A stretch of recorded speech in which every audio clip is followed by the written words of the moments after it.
Assalamu alaikum viewers, welcome to this channel Gist of Law. Today our topic of discussion is law of precedent and we can say that doctrine of precedent. ठीक है, लेकिन lecture शुरू करने से पहले अगर आपने अभी तक हमारा चैनल सब्सक्राइब नहीं किया तो सबसे पहले हमारे चैनल को सब्सक्राइब करें ताकि आपको तमाम की तमाम वीडियोस जो हैं वो टाइमली मिलती रहें। स्टार्ट करते हैं हमारा आज का लेक्चर जो कि बहुत ही ज़्यादा इम्पॉर्टेंट है लॉ गैट के हवाले से भी। ठीक है, एलएलबी के जो स्टूडेंट्स हैं उनके लिए भी और तमाम के तमाम जो कम्पिटिटिव एग्ज़ाम्स हैं, ठीक है, उनके लिए भी ये इंतहाई इम्पॉर्टेंट एक टॉपिक है। ठीक है, जिसमें से हमेशा कोई ना कोई क्वेश्चन जो है वो ज़रूर आता है, तो इसलिए आपने जो है इस चीज़ को ध्यान से सुनना है।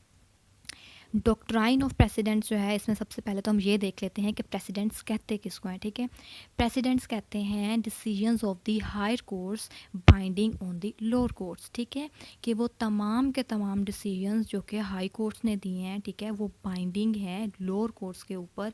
अब हाई कोर्ट्स में कौन कौन सी कोर्ट्स आ जाती हैं? हमारी सुप्रीम कोर्ट आ जाती है, ठीक है, और जो हमारी हैं हाई कोर्ट्स आ जाती हैं। ठीक है, ये हमारी हायर कोर्ट्स हैं।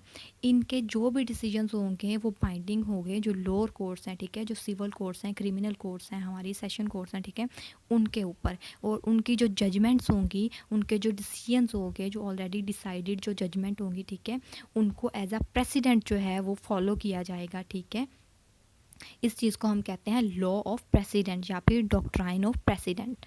अब लॉ ऑफ प्रेसिडेंट में तीन चीज़ें आ जाती हैं। ठीक है, प्रेसिडेंट्स के अंदर पार्ट्स ऑफ जजमेंट में वो तीन चीज़ें कौन कौन सी है? सबसे पहले आ जाता है स्टेयर डिसाइसिस, ठीक है, सेकंड नंबर पे आ जाता है ऑबिटर डिक्टा और थर्ड नंबर पे आ जाता है रेशो डिसेंडाई। अब इन तीनों चीज़ों को हम जो है बारी बारी जो है वो डिस्कस करेंगे। सबसे पहले तो हम डिस्कस करते हैं हमारा स्टेयर डिसाइसिस को। ठीक है, स्टेयर डिसाइसिस का क्या मतलब है? अगर हम इस वर्ड के मीनिंग की तरफ जाएं तो स्टेयर का मतलब है स्टिक टू। ठीक है, यानी किसी चीज़ से जुड़े रहना, ठीक है, उससे मिले रहना या फिर उसको जो है वो फॉलो करना। और डिसाइसिस का क्या मतलब है? ये हमें पता है कि डिसाइसिस का मतलब है डिसीजंस। अब इसका मतलब क्या हो गया? स्टेयर डिसाइसिस का मतलब हो गया टू फॉलो द डिसीजंस, ठीक है, to stick to the decisions means stand by things already decided. अब इसको हम सादा अल्फाज में समझते हैं। ठीक है, फॉर एग्ज़ाम्पल अगर एक केस है या फिर एक जो है वो सिचुएशन अराइज हुई, क्वेश्चन ऑफ लॉ अराइज हुआ, ठीक है, उसके ऊपर जो हायर कोर्ट्स थी उन्होंने जो है वो डिसीजन दे दिया, जजमेंट पास कर दी। ठीक है, तो अगर सेम उसी नेचर का कोई केस दोबारा किसी कोर्ट के अंदर आता है तो उस केस को किस तरह से सॉल्व किया जाएगा? उसको सॉल्व किया जाएगा जो ऑलरेडी डिसाइडेड उसके ऊपर जो केस है हायर कोर्ट का, ठीक है, उसको फॉलो करते हुए। तो इस चीज़ को हम क्या कहते हैं? इस चीज़ को हम कहते हैं स्टेयर डिसाइसिस, यानी to follow the decisions of the higher courts. ठीक है, means stand by the things that are already decided. अब डॉक्ट्राइन ऑफ प्रेसिडेंट के अंदर ये एक इंतहाई ज़रूरी बात होती है कि जो अर्लियर जुडिशल डिसीजंस हैं, ठीक है, उनको जो है वो फॉलो किया जाए अगर वही सेम पॉइंट, ठीक है, अराइज हो जाए किसी भी लिटिगेशन के अंदर। ठीक है, इस चीज़ को हम कहते हैं स्टेयर डिसाइसिस। अब सेकंड नंबर पे आ गया हमारा ratio decidendi. Ratio decidendi is the ground और रीज़न ऑफ डिसीजन। अब इसका क्या मतलब है? रेशो डिसेंडाई का मतलब है जैसे स्टेयर डिसाइसिस में हमने डिस्कस किया कि एक डिसीजन को फॉलो करना। रेशो डिसाइड के अंदर हम पढ़ते हैं कि उस डिसीजन को जिसको जो है वो डिसाइड किया गया उसके पीछे जो थी वो रीज़न क्या थी, ठीक है, उसके पीछे मकसद क्या था, उसके ऊपर जो जजमेंट आई है उसका मकसद क्या था, ठीक है, cause behind decision of any case, ठीक है, या फिर हम इसको रीज़न ऑफ द केस भी कह सकते हैं, या इसको हम कहते हैं ग्राउंड और रीज़न ऑफ द डिसीजन। ठीक है, इस चीज़ को हम कहते हैं रेशो डिसेंडाई कि स्टेयर डिसाइसिस में जो डिसीजन है जिसको हम फॉलो कर रहे हैं उस डिसीजन के पीछे जो थी वो वजह क्या थी, उसको हम कहेंगे रेशो डिसेंडाई।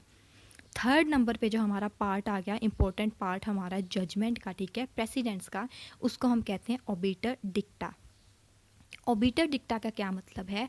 रिमार्क्स और स्टेटमेंट्स गिवन बाय द जजेस इन कोर्ट ऑफ लॉ। ठीक है, फॉर एग्जांपल एक केस डिसाइड हुआ, केस कौन सा? जिसको हमने अभी डिस्कस किया, स्टेयर डिसाइसिस। ठीक है, डिसीजन लिया गया किसी भी हाई कोर्ट से, तो उसके अंदर अगर कोई जजेस हैं, ठीक है, कोई साथ जो दूसरे जजेस हैं, उन्होंने उस डिसीजन के ऊपर अगर कोई रिमार्क्स दिए हैं या फिर किसी भी किस्म की स्टेटमेंट्स दी हैं, ठीक है, तो उन स्टेटमेंट्स को, उन रिमार्क्स को, जो बाय द वे, ठीक है, यूं ही जो है वो जो जजेस हैं उन्होंने अपनी जो है वो एक राय बताई है, अपना एक ओपिनियन बताया है, ठीक है, उसको हम कहते हैं ओबिटर डिक्टा, ठीक है।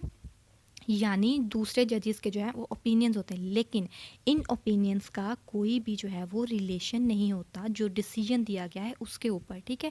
जो डिसीजन है वो तो उस केस से रिलेटेड जो है वो जो जज है जो उस केस की जो है वो हेयरिंग कर रहा है वही देता है, ठीक है, जजमेंट उसी की होती है। लेकिन जो दूसरे जजेस हैं जो उसके ऊपर रिमार्क्स देते हैं उसको हम कह देते हैं ओबिटर डिक्टा।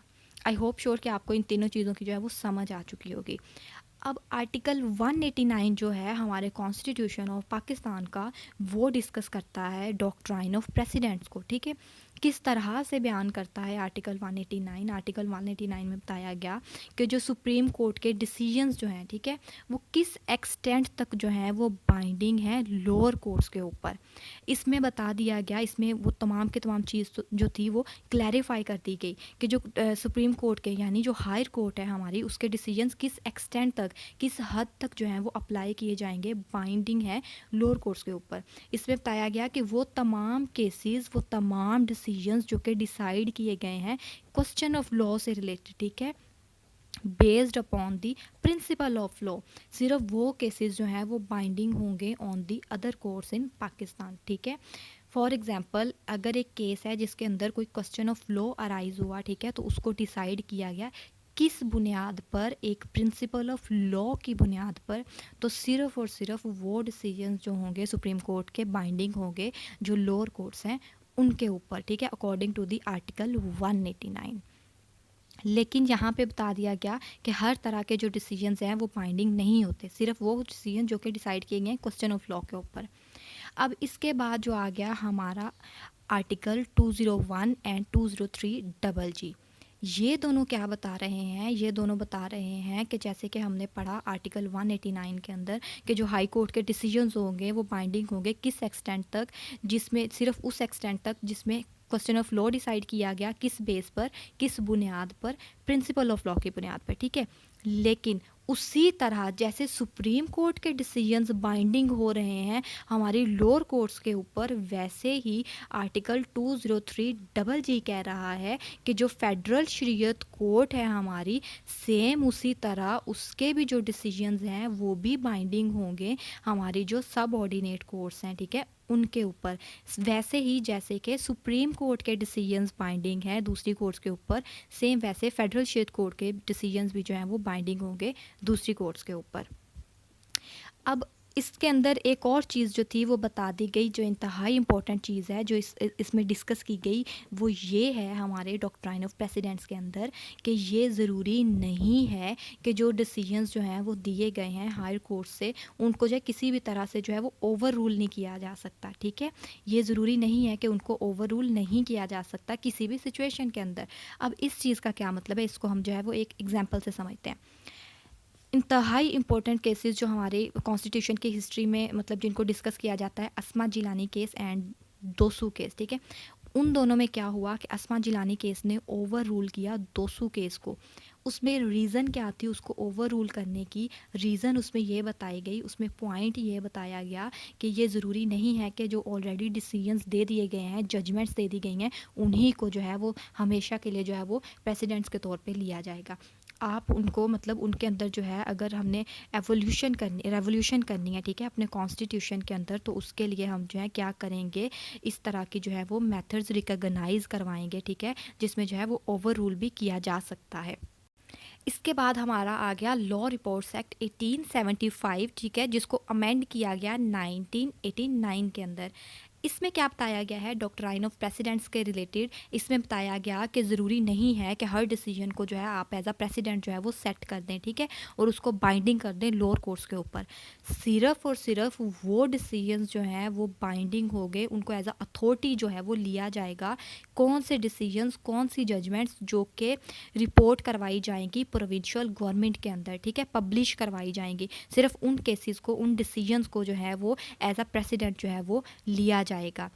इसके अंदर ये भी बता दिया गया सेक्शन 3 के अंदर कि ज़रूरी नहीं है कि वो तमाम जजमेंट्स या डिसीजंस जो कि पब्लिश कर दिए गए हैं किसी भी ऑथोराइज लॉ रिपोर्ट के अंदर, तो उनको हर तरह से जो है वो एडमिसिबल कर दिया जाएगा एज अ प्रेसिडेंट, ठीक है।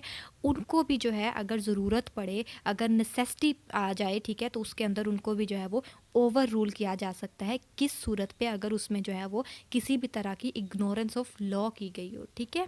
आई होप सो कि आपको इन तमाम चीज़ों की जो है वो समझ आ गई होगी, आपको डॉक्ट्राइन ऑफ प्रेसिडेंट की जो है वो अच्छे से समझ आई होगी, ठीक है।